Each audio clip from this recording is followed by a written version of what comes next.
Hello student, welcome back to my YouTube channel. तो आज हम पढ़ेंगे कि पुष्प की संरचना एवं वाइबा में जो प्रश्न होगा उसी को हम देखेंगे। ये देखिए, पुष्प के कुछ कुल भाग लिख लिए हैं। पुष्प के कितने भाग होते हैं, कौन कौन से होते हैं, तो यहाँ देख लीजिए, नंबर बाय नंबर लिख दिए हैं। वृंत, पुष्पासन, वाह्यदल, अंडाशय, वर्तिका, वर्तिकाग्र, तंतु, परागकोश, परागकण, दलपुंज। इतना भाग है। और भी एक दो होगा जो कि नहीं लिखे हैं हम, उससे नहीं मतलब हमें हमें जो प्रैक्टिकल एग्जाम वाइवा में पूछा जाएगा हम उस प्रश्न को लेकर चलेंगे। तो आइए शुरू करते हैं। तो ये देखिए है प्रश्न। हम प्रश्नों का ढेर लगा कर रखे हैं। ये देखिए, बहुत ही प्रश्न लिखे हैं। तो पूछेगा, आखिरकार एग्जामिनर पूछेगा तो पूछेगा कहाँ से। तो इसलिए इस वीडियो को फुल वॉच कर लीजिएगा, मतलब कि पूरा देख लीजिएगा। तो इस वीडियो में आपको ऐसा नहीं होगा कि जो भी हमसे पूछे वो ना आए, फटाफट आंसर देने का कोशिश करिएगा। और हाँ, जो भी उत्तर बताइएगा वो केवल एक लाइन में हो या तो एक शब्द में हो, ऐसा ही होना चाहिए, नहीं कि वहीं पर लगे भाषण देने के लिए। तो करते हैं। तो आइए हम देखते हैं पहला प्रश्न। पुष्प क्या है? तो पुष्प क्या है, इसमें हम पूरा नहीं इसका डिटेल बताएंगे, पुष्प बस बताएंगे कि यह पौधे का प्रजनन अंग होता है। पौधे का प्रजनन अंग होता है। प्रजनन अंग है या होता है। तो देखिए, दूसरा प्रश्न देखते हैं। पुष्पासन क्या है? तो यह पुष्पासन यह है कि जिस पर पुष्प के चारों भाग यानी बाह्य दल, दल पुंज, अंडाशय एवं पुष्पासन जो भी होता है इसी पर एकत्रित रहता है। तो यहाँ पर हम लिख लेंगे पुष्पासन। पुष्प के कुल भाग जिस पर रहता है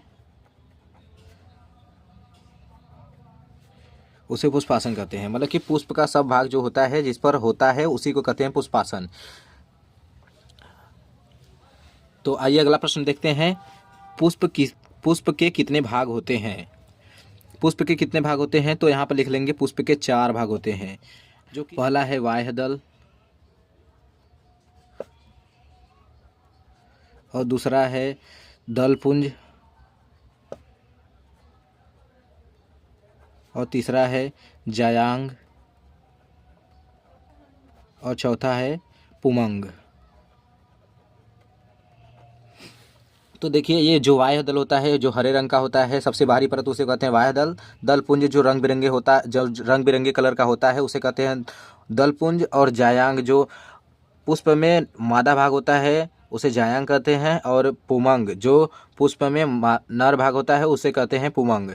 तो पुष याद रखिएगा, पुरुष वाला भाग यानी पुमंग। और आइए चौथा प्रश्न देखते हैं। बाह्य दल का क्या कार्य है? बाह्य दल का कार्य है पुष्प की सुरक्षा प्रदान करना। पुष्प को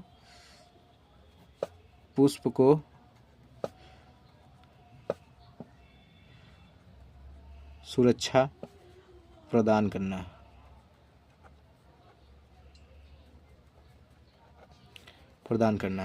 तो बाह्य दल का क्या कार्य है? पुष्प को सुरक्षा प्रदान करना। आइए पांचवा प्रश्न देखते हैं। दल पुंज का क्या कार्य है? तो दल पुंज का यह कार्य है, जो रंग बिरंगे कलर का होता है उसे वह कीटों को आकर्षित करता है, यानी कीटों को प्रभावित करता है अपने पास बुलाने के लिए। तो इस पर लिख देंगे कीटों को आकर्षित करता है। कीटों को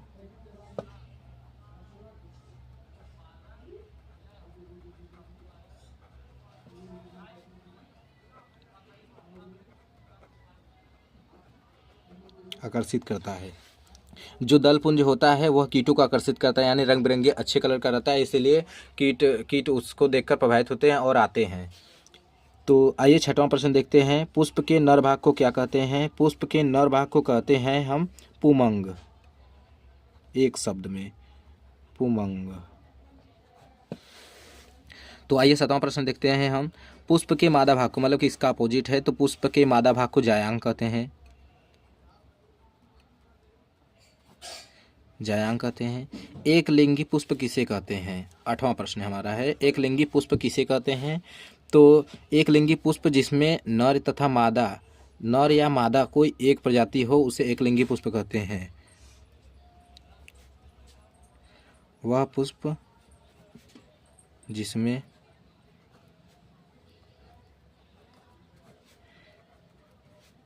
नर तथा मादा केवल एक ही भाग होता है।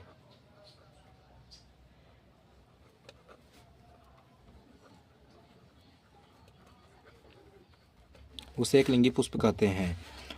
तो यह हमारा 8वां प्रश्न हो गया। आइए 9वां प्रश्न देखते हैं। परागकोश का क्या कार्य है? जो परागकोश होता है वह परागकण को सुरक्षित रखता है। क्या कार्य है? तो परागकण का सुरक्षा प्रदान करना।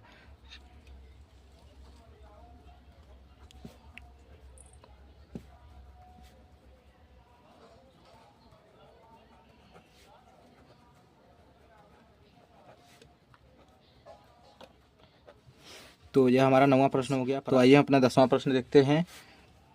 पुष्प के अध्ययन को क्या कहते हैं? पुष्प के अध्ययन को पुष्प विज्ञान या एंथोलॉजी कहते हैं।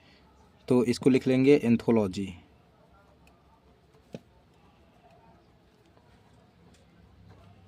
यह इंपॉर्टेंट में याद कर लीजिएगा। पुष्प के विज्ञान को एंथोलॉजी कहते हैं।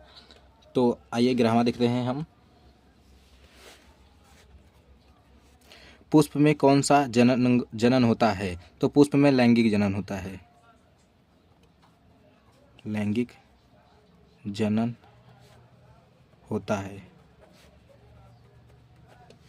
तो पुष्प में कौन सा जनन होता है? पुष्प में लैंगिक जनन होता है। यह भी महत्वपूर्ण है, इसे भी याद कर लीजिएगा अच्छे से। इसमें सारा तो नहीं पूछा जाएगा, 1-2 पूछा जाएगा, पर आप पूरा तैयार कर लीजिएगा कि कहीं से भी पूछे आंसर देना है हमें बस। एक लिंगी पुष्प का नाम, मतलब कि 1-2 पूछेगा बस। एक लिंगी पुष्प का नाम क्या है? तो यहाँ पर लिख लेंगे, जैसे हो गया लौकी और नेनुआ लिख लेंगे। जो भी सब्जियां कुछ होते हैं पतले लौकी के आकार का, वो सब एक लिंगी पुष्प होते हैं। तो वैसे याद कर लीजिएगा। और 13वां प्रश्न है हमारा, द्विलिंगी पुष्प किसे कहते हैं? तो द्विलिंगी पुष्प में आ जाएगा सरसों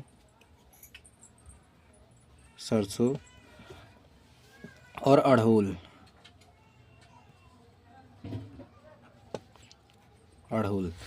और 14वां, पूर्ण पुष्प क्या है? तो पूर्ण पुष्प वो होता है जिसमें पुष्प का चारों भाग उपस्थित होता है। तो लिख लेंगे यहाँ पर, पूर्ण पुष्प जिसमें पुष्प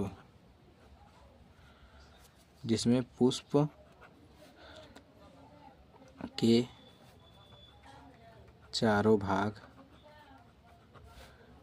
उपस्थित होते हैं। तो पूर्ण पुष्प किसे कहते हैं? पूर्ण पुष्प उसे कहते हैं जिसमें पुष्प के चारों भाग उपस्थित होते हैं, जैसे बाह्य दल, दलपुंज, जायांग और पुमंग, चारों वो उपस्थित होते हैं। और अपूर्ण पुष्प किसे कहते हैं? यह हमारा लास्ट प्रश्न एवं बहुत महत्वपूर्ण ये भी है, इसे भी याद कर लीजिएगा। तो अपूर्ण पुष्प किसे कहते हैं? वह पुष्प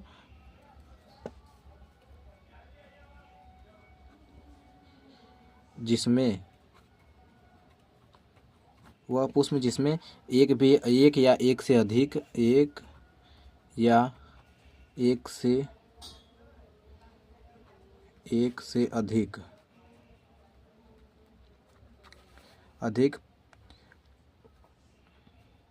भाग उपस्थित नहीं